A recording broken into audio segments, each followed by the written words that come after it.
ತ್ರಿಸ್ತರ ಚುನಾವಣೆ, ಜಿಲ್ಲೆಯಲ್ಲಿ 74.89% ಮತದಾನ.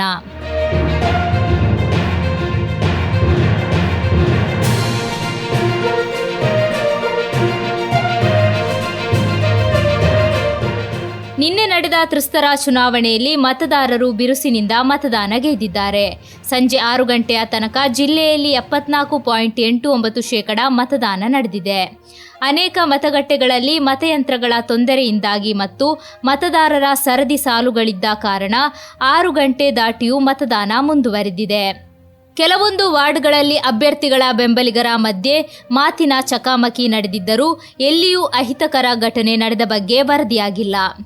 ಜಿಲ್ಲೆಯಲ್ಲಿ ಪ್ರಸಕ್ತ ವರದಿಯಂತೆ 8,14,997 ಮಂದಿ ಮತದಾನ ಗೆದ್ದರು. ಈ ಪೈಕಿ 3,66,957 ಪುರುಷರು ಮತ್ತು 4,48,038 ಮಹಿಳೆಯರು ಹಾಗೂ 2 ಟ್ರಾನ್ಸ್ಜೆಂಡರ್ಸ್ ಒಳಗೊಂಡಿದ್ದಾರೆ. ಒಟ್ಟು 11,12,190 ಮತದಾರರು ಜಿಲ್ಲೆಯಲ್ಲಿದ್ದಾರೆ. ಈ ಪೈಕಿ 74.89% ಮಂದಿ ಮತದಾನ ಮಾಡಿದರು. ಕಾಞಂಗಾಡು ನಗರಸಭೆ 72.73%, ಕಾಸರಗೋಡು ನಗರಸಭೆ 66.94%, ನೀಲೇಶ್ವರ ನಗರಸಭೆ 77.24% ಮತದಾನ ದಾಖಲಾಗಿದೆ. ಬ್ಲಾಕ್ ಪಂಚಾಯತುಗಳ ಪೈಕಿ ಮಂಜೇಶ್ವರ 69.97%, ಕಾಸರಗೋಡು 70.29%, ಕಾರಡ್ಕ 77.02%, ಪರಪ್ಪ 74.69%, ಕಾಞಂಗಾಡು 74.028%, ನೀಲೇಶ್ವರ 78.958% ಮತದಾನವಾಗಿದೆ.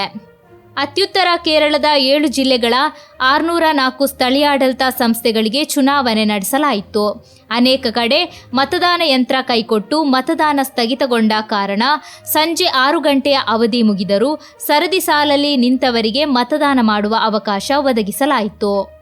ಮತದಾನದಲ್ಲಿ ಪುರುಷರಿಗಿಂತಲೂ ಅಧಿಕ ಉತ್ಸಾಹ ಮತ್ತು ಆವೇಶದಿಂದ ಮಹಿಳೆಯರು ಪಾಲ್ಗೊಂಡಿದ್ದು 2 ಟ್ರಾನ್ಸ್ಜೆಂಡರ್ಸ್ ಒಳಗೊಂಡಿದ್ದಾರೆ. ಕಾಸರಗೋಡು ಜಿಲ್ಲೆಯಲ್ಲಿ ಸುಗಮ, ಸರಳ ಮತ್ತು ಶಾಂತ ರೀತಿಯ ಚುನಾವಣೆಗೆ ಸಹಕರಿಸಿದ ಮತದಾರರಿಗೆ, ರಾಜಕೀಯ ಪಕ್ಷಗಳಿಗೆ, ಅಭ್ಯರ್ಥಿಗಳಿಗೆ ಮತ್ತು ಚುನಾವಣಾ ಕರ್ತವ್ಯ ನಿರತ ಸಿಬ್ಬಂದಿಗಳಿಗೆ ಜಿಲ್ಲಾಧಿಕಾರಿ ಕೃತಜ್ಞತೆ ಸಲ್ಲಿಸಿದ್ದಾರೆ.